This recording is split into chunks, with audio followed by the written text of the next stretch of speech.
Hello. Yeah జనయర్ yes.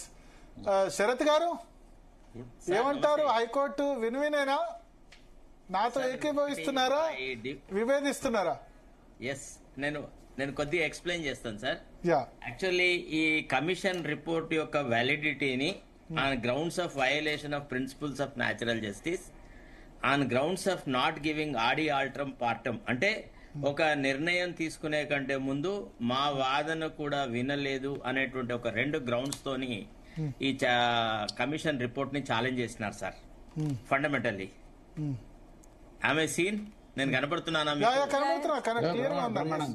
Right.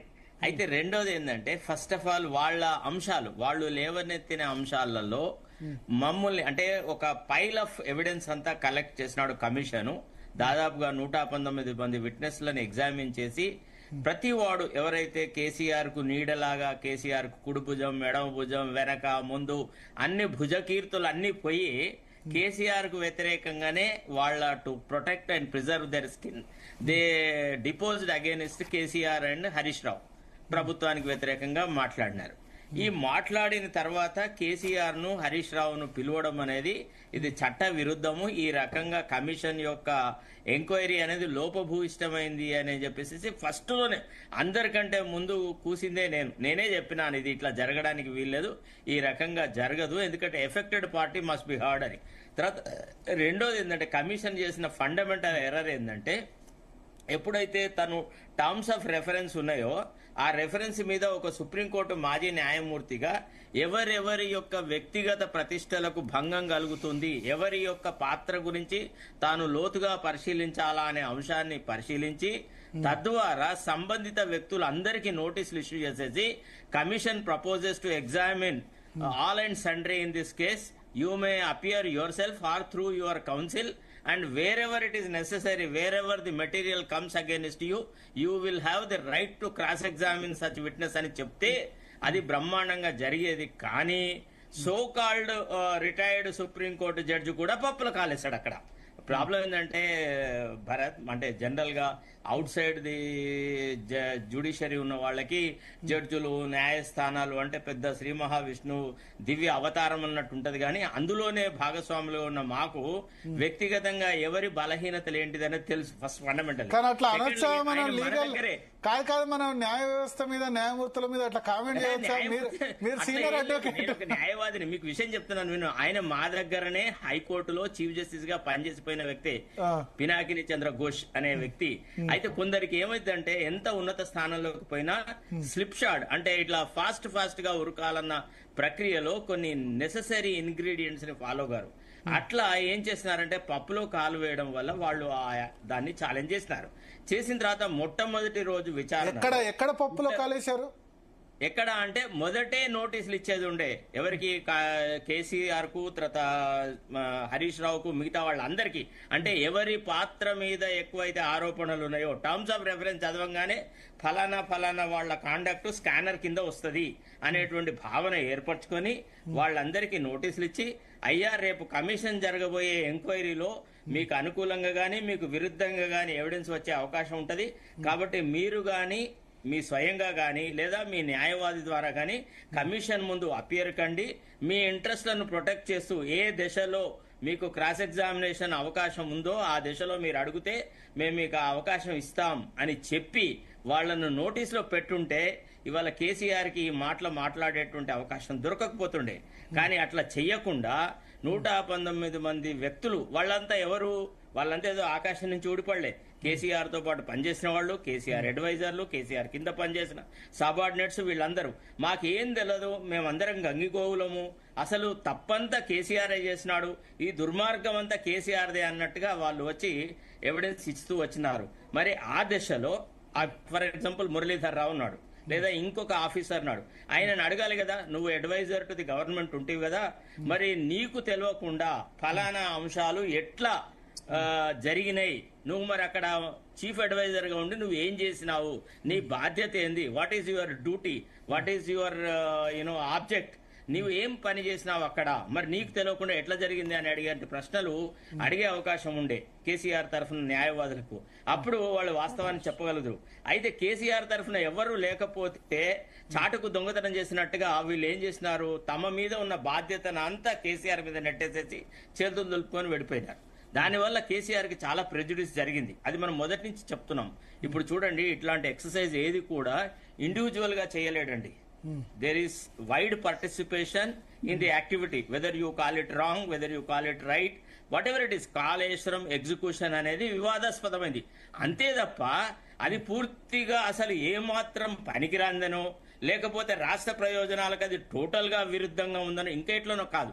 కొన్ని అవకతవకలు జరిగినాయి. ఎక్కడ నుంచి ప్రాజెక్ట్ స్టార్ట్ చేయాలో అక్కడ చేయకుండా ఇంకో రకంగా చేయడము, రీడిజిగ్నేషన్ చేయడం, this are all error of judgement అనుకోండి, లేదా మ్యాలిఫైడ్ రాంగ్ డెసిషన్స్ అనుకోండి. కానీ the collective responsibility of the cabinet, the collective responsibility of the executive, ఇట్లాంటి అంశాల మీద కేసీఆర్ తరఫు న్యాయవాదులకు ప్రశ్నించే అవకాశం ఉండే. అదంతా ఏది చేయకపోవడం వల్ల కేసీఆర్ చేతికి ఒక వజ్రాయుధం వీళ్ళు ఇచ్చినారు. అందుకే ఆ కమిషన్ రిపోర్టును ఆ గ్రౌండ్స్ ద్వారా ఛాలెంజ్ చేసినాడు. I never got an opportunity to interrogate any of those persons who laid so much of allegations against me, who singularly held me as responsible for the entire fiasco అనేటువంటి మాట మాట్లాడినారు. అప్పుడు government తరఫున ఏదైతే advocate general గారు కోర్టుకు assess చేసినాడో ఆయనను court చాలా సింపుల్ గా రెండే ప్రశ్నలు అడిగినది. ఏమని, kindly go through section 8 of the commissions of enquiry act 1956 first point.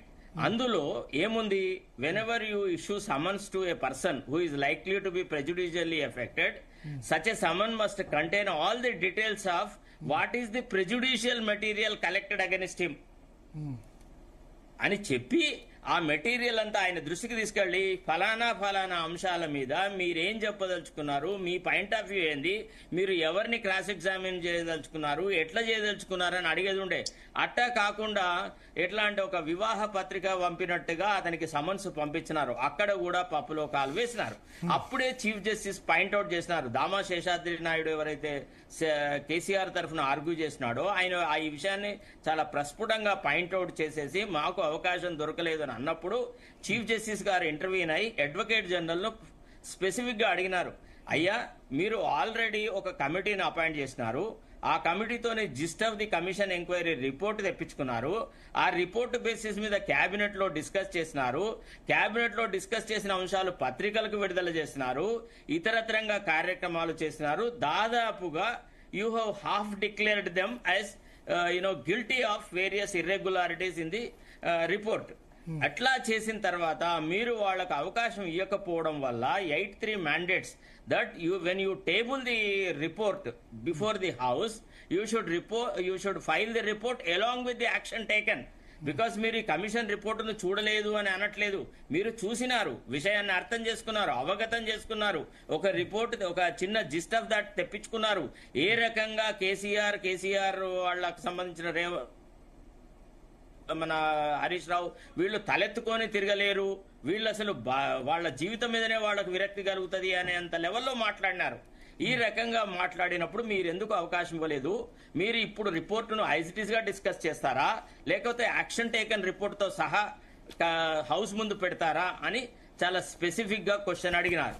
ఆ ప్రశ్నకి సమాధానం తప్పించుకున్నాడు అడ్వకేట్ జనరల్. నిజానికైతే మనకున్న సమాచారం మేరకు at every stage of the Kaleshwaram commission the honourable chief minister was in consultation with the law ministry, in consultation with the advocate general. ఆయనే 100 సార్లు చెప్పినాడు, నేను చాలా సుదీర్ఘంగా చేస్తున్నాను, కక్ష సాధింపు చర్యల్లో భాగంగా చేయట్లేదు, రాజకీయ ప్రత్యర్థుల మీద కక్ష సాధించాల్సిన అవసరం నాకు లేదు, నన్ను వ్యతిరేకించే లేదా నాకు శత్రువులుగా పరిగణించబడేటువంటి స్థాయే కేసీఆర్ కు లేదు అన్నంత లెవెల్లో మాట్లాడి ఈ రకమైన వ్యవహారాలు చేయడం వల్ల కమిషన్ కొంత కోర్టు ప్రెజుడిస్ అయింది. What they say is different from what he's happened is different అనే విధంగా ఈ రోజు వాళ్ళ ఆర్డర్లో రాసినారు. ఏమని, the gist being publicised and the issue being discussed and widely held press conferences certainly prejudiced the image of the petitioners అనే మాట మాట్లాడి కాకపోతే ఈ రిపోర్ట్ బేసిస్ మీద ఏ చర్యలు తీసుకోవద్దు